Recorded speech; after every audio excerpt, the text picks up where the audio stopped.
Why did they change Jesus' name? Yeshua versus Jesus. The truth they hid. Have you ever wondered why the most recognized name in human history might not actually be his real name? What if I told you that billions of people have been calling out to someone using a name that was never spoken by his mother, never whispered by his closest followers, and never echoed through the ancient streets where he walked? Today, we're diving into one of the most carefully guarded secrets in religious history.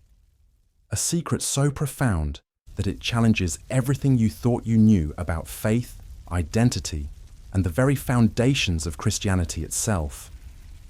This isn't just about linguistics or ancient translations. This is about power, control, and a deliberate transformation that reshaped the spiritual landscape of the entire world. The man millions worship as Jesus Christ was never called by that name during his lifetime. Not once.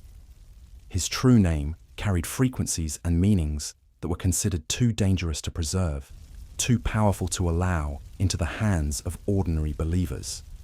What you're about to discover will shape the very core of how you understand religious history. And by the end of this journey, you'll never hear that familiar name the same way again. Let's start with what should be obvious but somehow isn't. When you hear the name Jesus, what language does it sound like to you? English, right? But here's the problem. English didn't exist 2,000 years ago. The man we're talking about lived in first century Palestine, spoke Aramaic and Hebrew, and moved through communities where Greek was the scholarly language and Latin was the tongue of Roman occupation. So if English wasn't around, and if Jesus was a Middle Eastern Jewish man living in an ancient Semitic culture, what was he actually called? The answer is Yeshua, not Jesus. Yeshua. And that's just the beginning of this rabbit hole. In Hebrew, names weren't just labels slapped onto people for convenience. They were declarations of purpose, prophecies of destiny, and windows into the soul. Every letter in a Hebrew name carried weight, meaning, and spiritual significance. Parents didn't just pick names because they sounded nice. They chose them because they believed those names would shape their children's entire existence. Yeshua is formed from the Hebrew root word yasha, which means to deliver, to save, to rescue. But it's not just about salvation in some distant abstract sense. It's about active, immediate, tangible rescue from whatever binds you. The name itself was essentially a prayer, a hope, and a promise all wrapped into one. When someone called out Yeshua, they weren't just getting someone's attention. They were invoking the very concept of deliverance. Now you might be thinking, okay, so his name was Yeshua instead of Jesus. That's interesting, but what's the big deal? Here's where it gets fascinating. The transformation from Yeshua to Jesus wasn't an accident. It wasn't a simple case of linguistic evolution or innocent translation errors. It was a calculated, systematic process that took place over centuries, driven by political and religious forces that had very specific goals in mind. The first major shift happened when the Hebrew name Yeshua encountered the Greek language. Ancient Greek didn't have certain sounds that existed in Hebrew. The esh sound in Yeshua, for instance, didn't exist in classical Greek. Greek speakers couldn't properly pronounce it. So they did what people always do when they encounter foreign sounds they can't make. They approximated. Yeshua became Iesous. But even that change wasn't neutral. In making this linguistic adaptation, something essential was lost. The breathy, intimate quality of the Hebrew name, the way it moved through the mouth and resonated in the chest, was replaced by something harder, more distant. The name that once felt like a whispered prayer became something more formal, more removed from daily experience. Then came the Romans. As Christianity spread throughout the Roman Empire, the Greek Iesous was adapted into Latin as Iesus. Again, this wasn't just about language. It was about cultural dominance. The Roman Empire didn't just conquer territories and armies. It conquered identities, languages, and sacred traditions. When they Latinized the name, they were claiming ownership over the figure himself. Latin was the language of power, administration, and control. It was the tongue of the legions, the courts, and the imperial bureaucracy. By transforming the intimate Hebrew name into a Latin designation, the Romans were essentially nationalizing a spiritual figure. They were making him Roman property. This process continued for centuries. When Latin evolved into the various Romance languages, Iesus became different variations across different regions. Eventually, when English began to develop and incorporate Latin influences, the I at the beginning of Iesus transformed into J, and the name became Jesus. By this point, the original Hebrew name was buried under layers of imperial languages, each one moving the sound and meaning further away from its source. But here's what makes this story truly explosive. These changes weren't happening in a vacuum. They were taking place alongside massive shifts in how this figure was understood, worshipped, and taught about. As his name was being systematically altered, so was his message. The early followers of Yeshua were part of a grassroots movement. They met in homes, shared meals, and practiced a form of spirituality that was deeply personal and experiential. They weren't building cathedrals or establishing hierarchical institutions. They were living out teachings that emphasized inner transformation, direct spiritual experience, and the recognition that the divine could be accessed immediately without intermediaries. This kind of spirituality is inherently threatening to organized power structures. If people believe they can connect directly with the divine, they don't need priests to mediate for them. If they think spiritual truth can be found within themselves, they don't need elaborate institutions to guide them. If they experience salvation as an ongoing transformation rather than a one-time transaction, they don't need to depend on religious authorities to secure their eternal fate. Enter Constantine and the Council of Nicaea in 325 CE. By this point, Christianity had grown from a small Jewish sect into a movement that was spreading throughout the Roman Empire. But it was also fragmenting into dozens of different interpretations and practices. Different communities had different understandings of who Yeshua was, what he taught, and how his followers should live. Constantine saw both a problem and an opportunity. The diversity of Christian thought was creating instability in his empire. People were arguing about theological details, forming competing factions, and sometimes even engaging in violence over religious disagreements. But if he could unify all these different Christian groups under a single official interpretation, he could use that unified religion as a tool for imperial cohesion. The Council of Nicaea wasn't primarily a spiritual gathering. It was a political convention. Constantine gathered bishops from across the empire and essentially forced them to reach a consensus about Christian doctrine. The debates were intense, sometimes violent, and ultimately decisive. The version of Christianity that emerged from Nicaea was designed to serve the needs of the Roman state. This is where the name change becomes crucial.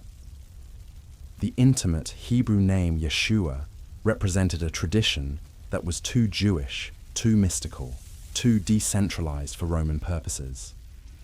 It carried associations with a culture that Rome had conquered, and a spiritual approach that emphasized personal experience over institutional authority.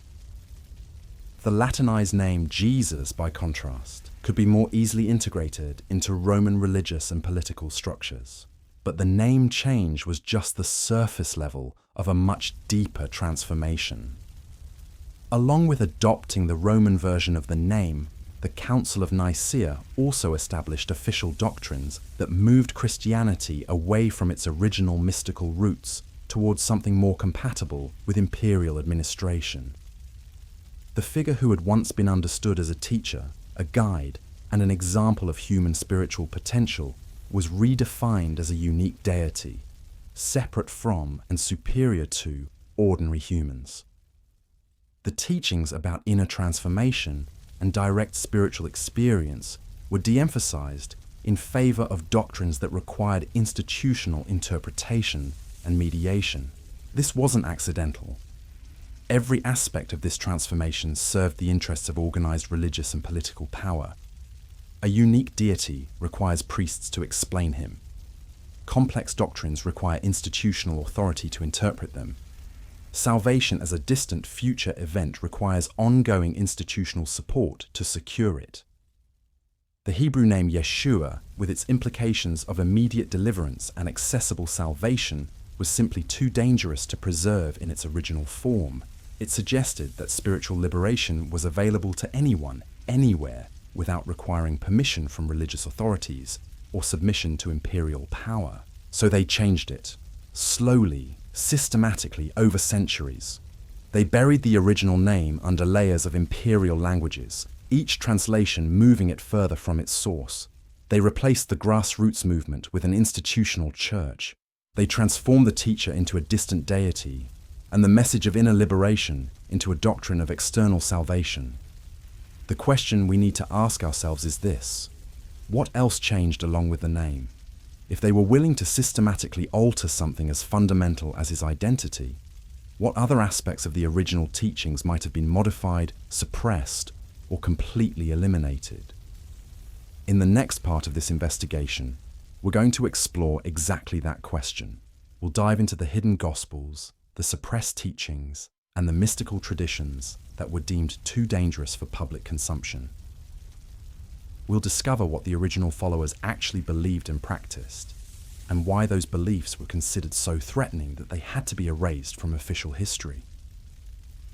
The name change wasn't just about linguistics, it was about control. And understanding that control is the key to unlocking everything else they tried to hide.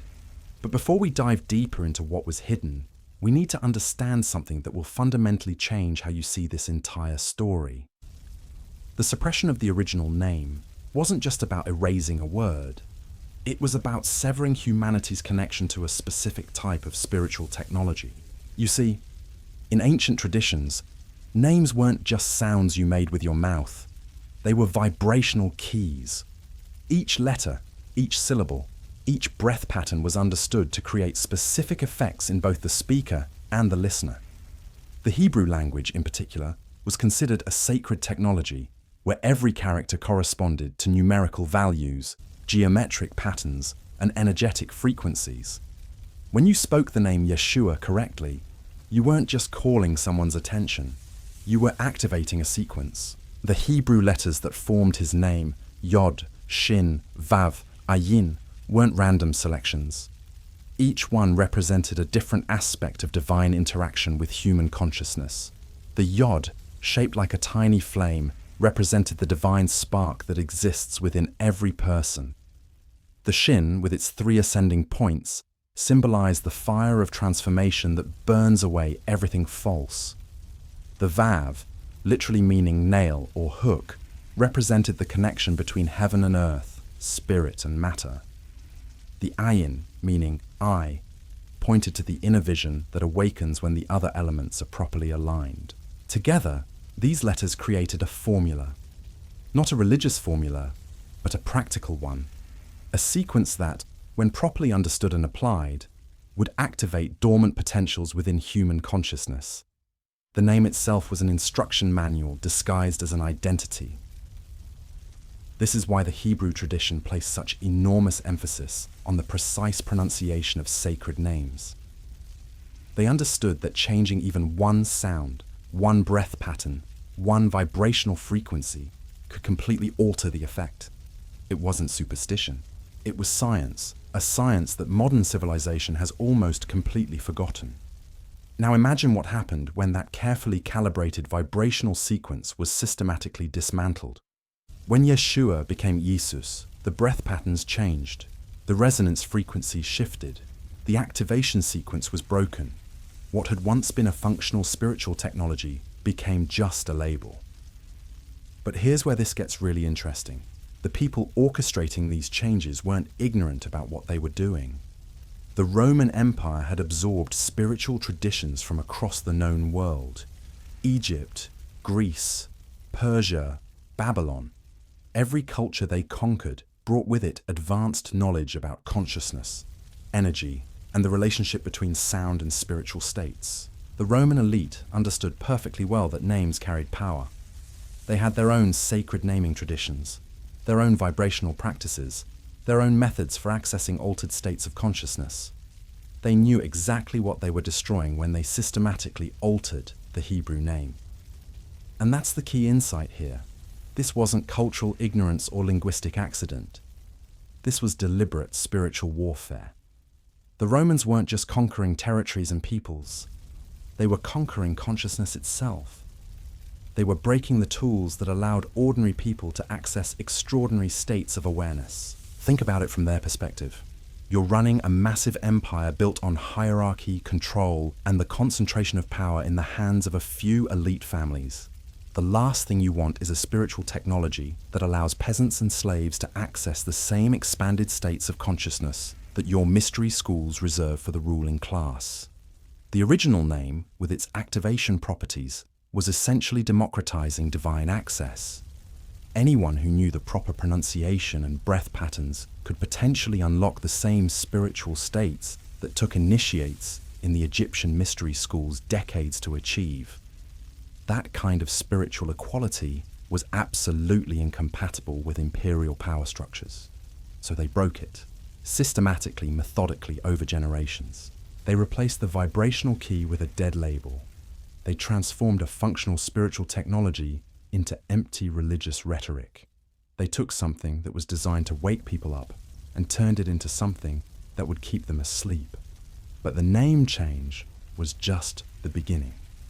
Once they had successfully severed the connection between the sound and its effect, they could begin reshaping everything else. The teachings, the practices, the entire understanding of what this figure represented could be molded to serve imperial purposes. And that's exactly what happened at Nicaea. Constantine didn't just want to unify Christian doctrine. He wanted to create a version of Christianity that would strengthen rather than threaten Roman power structures. The grassroots movement that had been spreading throughout the empire was far too democratic, too mystical, too empowering for ordinary people. The original followers weren't just believing in Yeshua.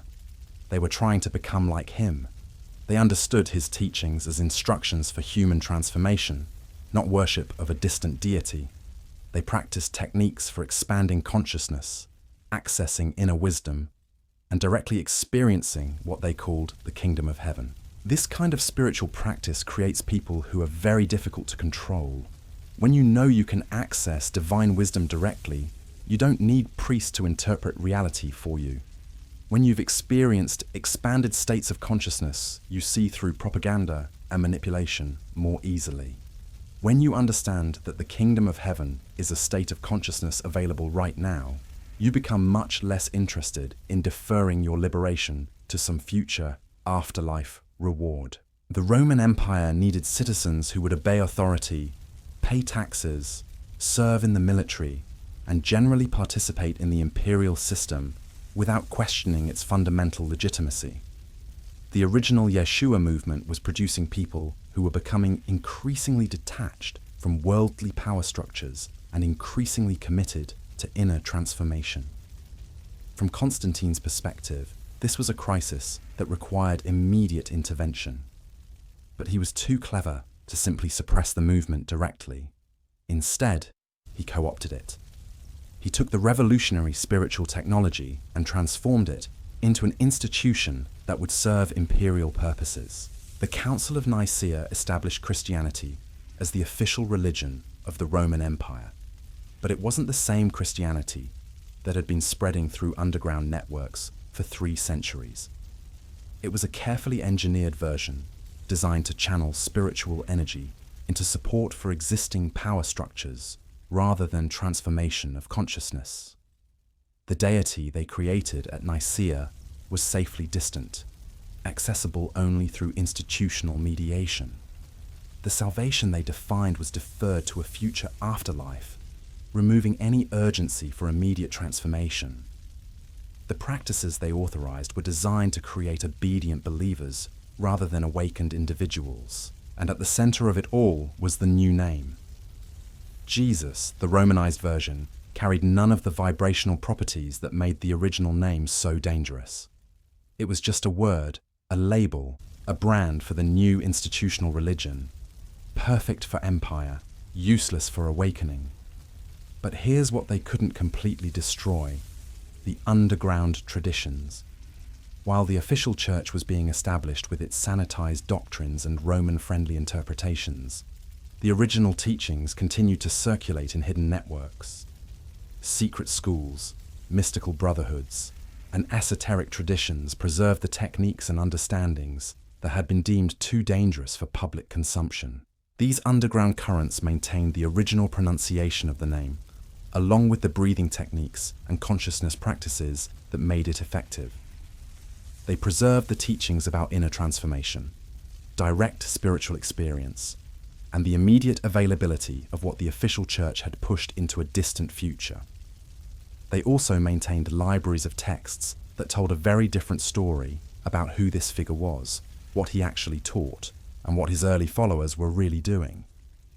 These weren't the sanitized Gospels that made it into the official biblical canon. These were the raw, unedited accounts that revealed the mystical, transformational, revolutionary nature of the original movement. For over 1,500 years, these underground traditions preserved what the official church had tried to eliminate. And then, in 1945, something extraordinary happened that would change everything we thought we knew about early Christianity. In the Egyptian desert, near a town called Nag Hammadi, a local farmer was digging for fertilizer when he uncovered a buried jar. Inside that jar were 13 leather-bound codices containing 52 texts that had been hidden away since the 4th century. These weren't copies of copies of copies filtered through centuries of institutional editing. These were original documents from the early Christian communities, preserved in the dry desert climate for over 16 centuries. What these texts revealed was shocking. They painted a picture of early Christianity that was radically different from anything taught in official churches. They showed Yeshua not as a distant deity to be worshipped, but as a teacher of advanced consciousness techniques. They revealed practices for direct spiritual experience that had been completely eliminated from institutional religion. And they preserved teachings about human divine potential that made it clear why these documents had been hidden away. The authorities who buried these texts in the 4th century knew exactly what they were doing. They were preserving evidence of what Christianity had been before Constantine transformed it into a tool of imperial control. They were creating a time capsule that would eventually reveal the magnitude of what had been suppressed. And now, nearly 17 centuries later, we can see the full scope of the deception. We can trace the systematic transformation of a revolutionary spiritual movement into an institutional religion. We can understand how the name change was just the first step in a comprehensive program of spiritual disempowerment. But we can also see something else. We can see that the original teachings, the original name, and the original practices were preserved, hidden, suppressed, driven underground, but not destroyed. The vibrational key that they tried to break was maintained in secret traditions that have survived to this day. Which brings us to the most important question of all. Now that we know what was taken from us, what are we going to do about it? The answer to that question will determine whether this knowledge remains just interesting historical information, or whether it becomes something that fundamentally changes how you understand your own spiritual potential. Because the name they tried to erase wasn't just about one person who lived 2,000 years ago. It was about a capacity that exists within every human being, a potential for transformation that doesn't require institutional permission to access, a direct connection to divine consciousness that can't be controlled by external authorities. The real secret they've been hiding isn't just about what they did to his name. It's about what that name was designed to activate within you. The discovery at Nag Hammadi didn't just give us ancient texts. It gave us a window into what they desperately tried to erase. And what we found there changes everything about how we understand the original spiritual technology that was built into his true name. In one of these hidden gospels, we find something that makes the institutional church's version of Christianity look like a shadow of what it was meant to be. The Gospel of Thomas, buried for 16 centuries, contains teachings that were considered so dangerous they had to be eliminated from public knowledge. And at the center of these teachings is a radically different understanding of what the name Yeshua was actually designed to accomplish. Split a piece of wood, and I am there. Lift up a stone, and you will find me. This isn't the distant deity of institutional religion speaking. This is someone teaching that divine consciousness isn't located in some far-off heaven, but embedded in the fabric of physical reality itself. The name Yeshua, with its vibrational properties, was designed to attune human consciousness to recognize this omnipresent divine presence. But it gets even more specific than that. In another passage, his disciples ask when the kingdom will come. His response demolishes the entire foundation of institutional Christianity. It will not come by waiting for it. The kingdom of the Father is spread upon the earth, and men do not see it. Think about what this means. The salvation that institutional Christianity promises as a future reward is being described as a present reality that people simply can't perceive. The name Yeshua, with its carefully calibrated vibrational frequencies, was a tool for shifting perception so that this already present kingdom becomes visible. This is why they had to change the name. The original Hebrew sounds weren't just making noise, they were creating specific neurological and energetic effects that enhanced perception, expanded awareness, and activated dormant capabilities within human consciousness. When you spoke that name with proper understanding and technique, you weren't praying to someone external, you were activating something internal. The Hebrew letter combinations that formed his name correspond to specific energy centers in the human body. Ancient traditions understood that certain sound frequencies could stimulate what they called the wheels of light, energy centers that run along the spine and govern different aspects of consciousness and perception. When the yod sound was properly vocalized, it activated the base energy center, awakening what they called the divine spark that lies dormant in every human being.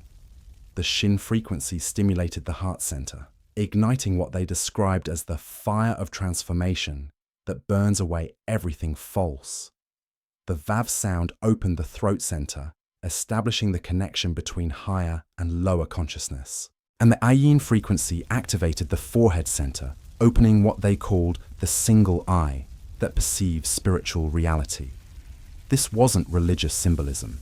This was practical neuroscience disguised as spiritual practice. They understood that specific sound frequencies could trigger neurological changes that enhanced cognitive function, expanded sensory perception, and accessed non-ordinary states of consciousness. The name itself was a technology for human enhancement, but here's where this gets really explosive. The techniques for using this name weren't just preserved in hidden texts. They were maintained in mystery schools that continued to operate in secret throughout the entire period of institutional Christian dominance. While the official church was teaching people to worship a distant savior, underground brotherhoods were teaching advanced practitioners how to become what that savior represented. These weren't theoretical practices. They were producing measurable results. Students who learned to properly vocalize the original name and combine it with specific breathing patterns and body postures were accessing states of consciousness that gave them capabilities that seemed miraculous to ordinary observers. Enhanced intuition, accelerated healing, direct access to information beyond normal sensory channels, and most dangerous of all from the institutional perspective, complete independence from external religious authority.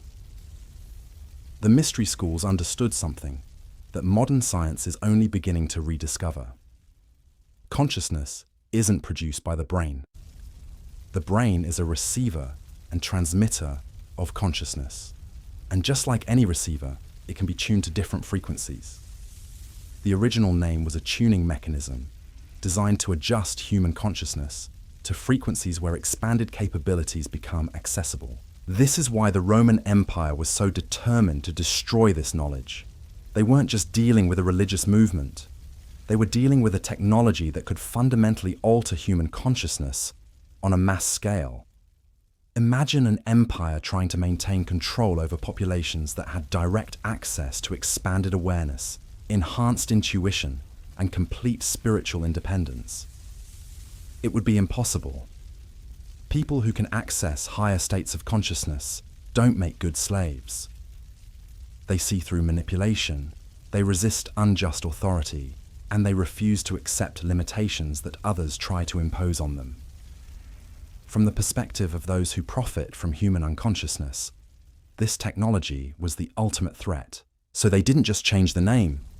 They created an entire counter-narrative designed to prevent people from ever discovering what the original name could do. They replaced the technology of awakening with the psychology of dependence. Instead of teaching people how to access expanded consciousness directly, they taught them to believe that such states were only available to special, divinely appointed individuals. They created a religion that was perfectly designed to keep people spiritually asleep while making them feel spiritually fulfilled. Sunday morning services that provided just enough inspiration to keep people engaged, but never enough practical technique to actually transform their consciousness. Doctrines that promised future salvation while ensuring present dependency. Rituals that created the feeling of spiritual participation without ever delivering actual spiritual power. And at the center of it all was the substitute name. Jesus became a brand for spiritual passivity, while Yeshua had been a catalyst for spiritual activation. The institutional church needed people to believe in salvation, not experience it. They needed worshippers, not practitioners. They needed consumers of religion, not producers of their own spiritual reality. But the underground traditions knew better. While the masses were being trained in spiritual dependency, secret schools were still teaching the original techniques. Students learned not just how to pronounce the true name correctly, but how to combine that pronunciation with breathing patterns that oxygenated the brain, body postures that aligned the energy centers, and mental techniques that focus consciousness like a laser. The results were extraordinary.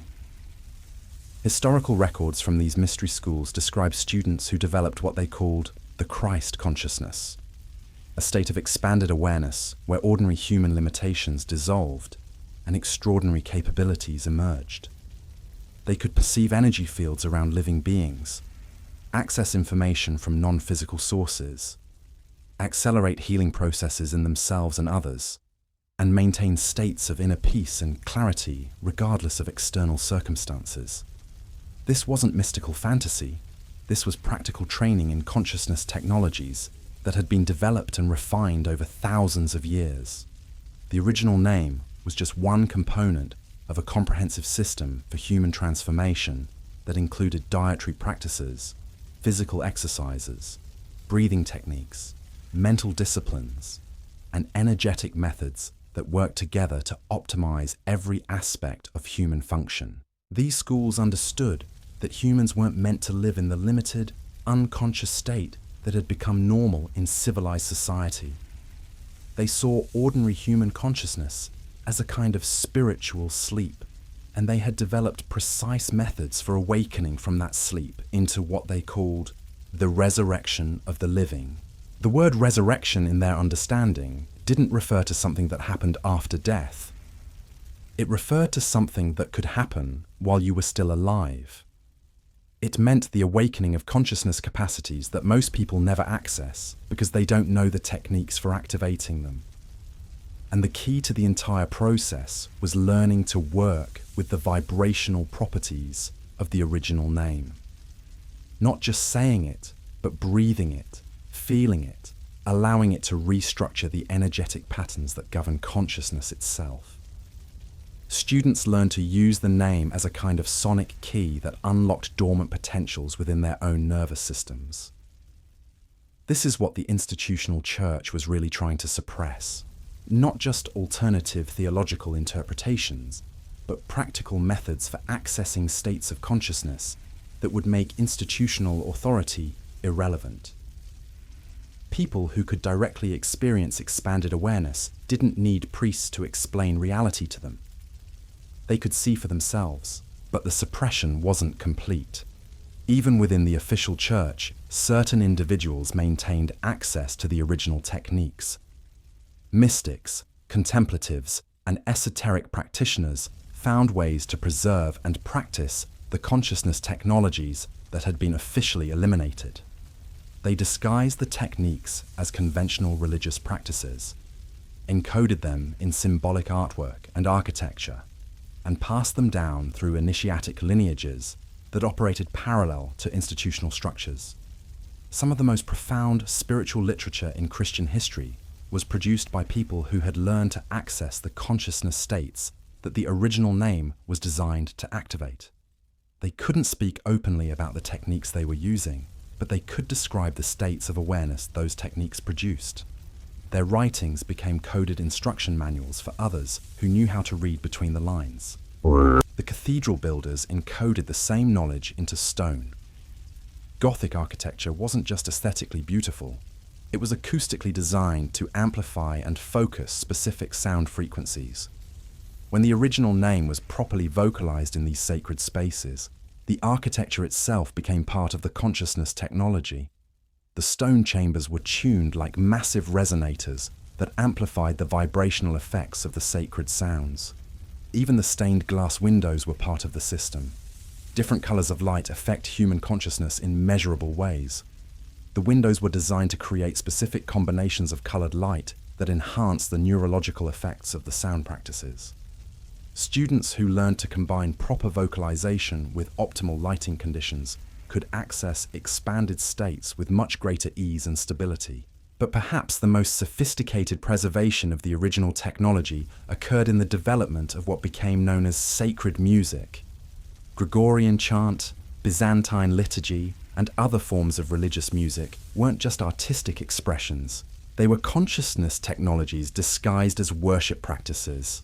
The composers of this music understood how specific frequencies, rhythms, and harmonic progressions could alter brainwave patterns, synchronize groups of practitioners, and create optimal conditions for accessing non-ordinary states of consciousness. They embedded the vibrational principles of the original name into musical compositions that could produce similar effects, even when the name itself couldn't be spoken openly. Monks and nuns who participated in these musical practices were unknowingly engaging in advanced consciousness training. The hours of daily chanting were gradually restructuring their nervous systems, enhancing their perceptual capabilities, and opening them to states of awareness that went far beyond ordinary religious experience. Some of these practitioners developed extraordinary capabilities. They could perceive the emotional and physical states of others, access information through non-physical means, and maintain states of inner peace and clarity that seemed impossible under normal circumstances. The official church attributed these capabilities to divine grace, but the practitioners themselves often understood that they were the result of specific training methods that anyone could learn.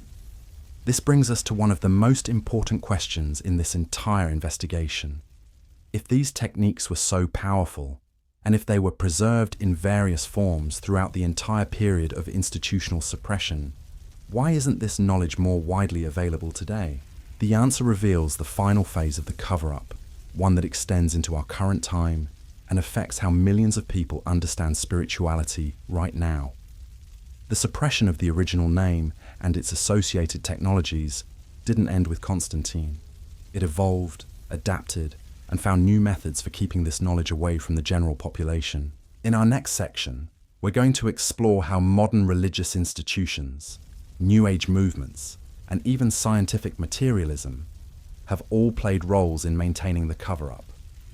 We'll discover how the same forces that changed the name have continued to operate through different disguises, always with the same goal: preventing ordinary people from accessing the consciousness technologies that would make external authority obsolete. Because the real secret isn't just about what happened 2,000 years ago, it's about what's still happening right now, and why the knowledge that could transform human consciousness on a planetary scale continues to be hidden in plain sight. The story of the name change is really the story of humanity's stolen birthright, and understanding that theft is the first step toward reclaiming what was always rightfully ours. The suppression didn't end with ancient councils or medieval monasteries. It evolved, became more sophisticated, more subtle.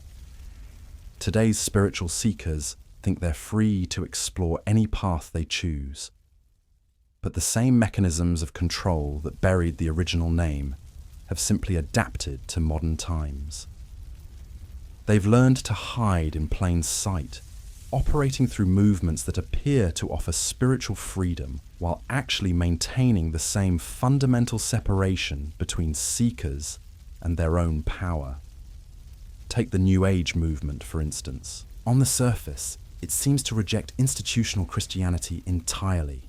It talks about direct spiritual experience, inner knowing, and personal empowerment. It embraces ancient wisdom traditions and promises access to higher consciousness. Sounds liberating, right? But look deeper, and you'll find the same pattern that's been operating for 2,000 years. Instead of teaching people the specific techniques that actually produce expanded states of consciousness, New Age teachings focus on beliefs, affirmations, and visualizations. Instead of providing the precise vibrational technologies that ancient schools used to activate dormant capacities, they offer generalized concepts about manifesting and raising your frequency. Instead of preserving the actual sacred sounds that can restructure human consciousness, they create new mantras and invented Sanskrit phrases that sound mystical but lack the specific acoustic properties that produce real effects. The New Age movement has become a kind of spiritual shopping mall where people can browse through hundreds of different approaches without ever finding the actual tools that work. It's designed to keep seekers seeking, to make them feel like they're on a spiritual path while ensuring they never actually arrive at their destination. Just like institutional Christianity, it creates dependency rather than empowerment. And here's the most insidious part. Many New Age teachers genuinely believe they're helping people. They've been caught up in the same system of misdirection that's been operating for centuries. They're sincerely sharing what they think are powerful spiritual practices, not realizing that what they're teaching are diluted versions of techniques that were designed to keep people spiritually dependent rather than spiritually free. The same pattern shows up in modern psychology and self-help culture. Millions of people are spending billions of dollars on therapeutic approaches, personal development programs, and consciousness expansion methods that promise transformation but deliver just enough change to keep people engaged without ever producing the quantum leap that would make continued dependency unnecessary. It's not that these approaches don't work at all. They often provide genuine benefits, real insights, and measurable improvements in people's lives. But they work at a level that maintains the fundamental structure of separation between the seeker and their own power. They might help you feel better, think more clearly, or relate more effectively, but they don't activate the consciousness technologies that would make you realize you never needed external methods in the first place. This is the genius of the modern suppression system. Instead of forbidding spiritual practice entirely, it floods the market with approaches that provide just enough satisfaction to prevent people from looking for the real thing. Instead of burning the books that contain dangerous knowledge, it publishes thousands of books that contain partial knowledge, keeping people busy with methods that will take lifetimes to produce what the original techniques could accomplish in months or years. But the most sophisticated level of suppression operates through scientific materialism itself. The dominant worldview in modern culture maintains that consciousness is produced by the brain, that expanded states of awareness are just biochemical accidents, and that spiritual experiences are essentially hallucinations with no objective reality. This materialist framework makes it almost impossible for people to take the original consciousness technologies seriously. Even if someone discovers the ancient techniques for working with sacred sounds and vibrational frequencies, the prevailing cultural narrative tells them that such practices are primitive superstitions that couldn't possibly produce real effects. Meanwhile, the same scientific establishment that dismisses ancient consciousness technologies as superstition is quietly developing its own versions of those same technologies.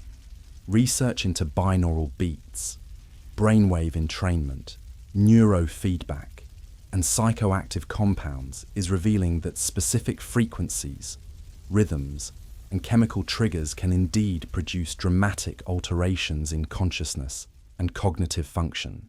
But this research is carefully controlled, expensive to access, and filtered through institutional frameworks that maintain the same dependency relationships that have always characterized systems of power. Instead of teaching people how to use their own voices and bodies as consciousness, altering instruments, modern science develops technological devices and pharmaceutical compounds that require ongoing institutional support. The pattern is always the same. Take something that humans can do naturally with their own inherent capacities and replace it with something that requires external technology, expert guidance, and institutional permission. Ancient practitioners could access expanded states using nothing but their own breath, voice, and awareness. Modern approaches require expensive equipment, professional supervision, and legal authorization. This isn't accidental. The same forces that changed the name from Yeshua to Jesus are still operating today, still working to prevent ordinary people from accessing the consciousness technologies that would make external authority obsolete. They've simply learned to work through different institutions and use different methods. But here's what they can't control. The techniques themselves still work. The vibrational properties of the original name are still as effective today as they were 2,000 years ago. The human nervous system hasn't changed. The relationship between specific sound frequencies and consciousness states hasn't changed. The capacity for accessing expanded awareness through precise vocal techniques hasn't changed. What has changed is people's knowledge of how to use these techniques properly. The detailed instructions that were once taught in mystery schools have been scattered, fragmented, and hidden. The complete systems that once produced reliable results have been broken into pieces and distributed across different traditions that often don't communicate with each other. But those pieces still exist. In Tibetan mantric practices, you'll find sophisticated understandings of how sacred sounds affect consciousness. In Jewish Kabbalistic traditions, you'll discover profound knowledge about the vibrational properties of Hebrew letters. In Sufi Dikka practices, you'll encounter advanced techniques for using breath and sound to access expanded states. In Hindu and Buddhist traditions, you'll find detailed maps of consciousness and precise methods for navigating different levels of awareness. The complete system that the original name was part of has been preserved, just not in one place. It's been distributed across multiple traditions like a treasure map that was torn into pieces and hidden in different locations. Each tradition maintained part of the knowledge, but none of them kept the complete picture. This is actually a form of protection. If the knowledge had been kept in one tradition, it could have been more easily suppressed or corrupted. By spreading it across multiple lineages, the ancient teachers ensured that even if some pieces were lost, enough would survive to eventually reconstruct the complete system, and that reconstruction is happening now. For the first time in over 15 centuries, we have access to all the pieces. Ancient texts have been discovered and translated. Secret teachings have been revealed. Different traditions are beginning to communicate with each other and share their preserved knowledge. Modern research is validating what ancient practitioners always knew about the relationship between sound, consciousness, and human potential. We're living in a unique moment in human history. The knowledge that was systematically suppressed is becoming available again. The techniques that were hidden in mystery schools are being taught openly. The consciousness technologies that were reserved for elite initiates are being shared with anyone who's genuinely interested in learning them. But there's a catch. Having access to information isn't the same as having the ability to use it effectively. The original techniques weren't just intellectual concepts that you could understand mentally. They were practical skills that required training, practice, and often guidance from someone who had already mastered them. This is where the modern spiritual seeker faces a unique challenge. We have more information available than any generation in human history, but we often lack the practical training methods that would allow us to apply that information effectively. We can read about ancient consciousness technologies, but reading about them isn't the same as learning to use them. The good news is that this gap is being filled. Teachers who have spent decades reconstructing the original techniques are beginning to share their knowledge publicly. Training programs that combine ancient wisdom with modern understanding are becoming available. Communities of practitioners are forming around the world, supporting each other in learning and applying these powerful methods. But the process requires discernment. Just as the New Age movement has created a marketplace of diluted spiritual techniques, the current renaissance of consciousness technologies has attracted teachers and methods that range from profoundly effective to completely useless.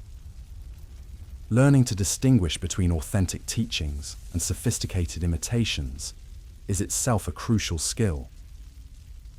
The key is to look for approaches that produce measurable results, that don't require ongoing dependency on external authorities, and that connect you more deeply with your own inherent capacities rather than making you dependent on external tools or techniques. The original consciousness technologies were designed to reveal your own power, not to create new forms of spiritual dependency.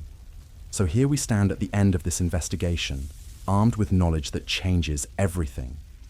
The name Jesus was never his name. Yeshua was systematically buried beneath layers of imperial control, linguistic manipulation, and spiritual suppression that continues to this day. But knowing the truth is only the beginning. The real question isn't what they took from us. It's what we're going to do now that we know. The vibrational key still works. The consciousness technology still functions. The power they tried to hide is still accessible to anyone willing to reclaim it. If this revelation stirred something within you, don't let that feeling fade. Share this video with someone who's ready to remember. Subscribe not just to stay informed, but to stay connected to this awakening. And in the comments, let me know. Are you ready to speak his true name and unlock what's been waiting inside you all along? The Empire changed his name, but they couldn't change what that name awakens. The truth has been hidden, but it was never destroyed.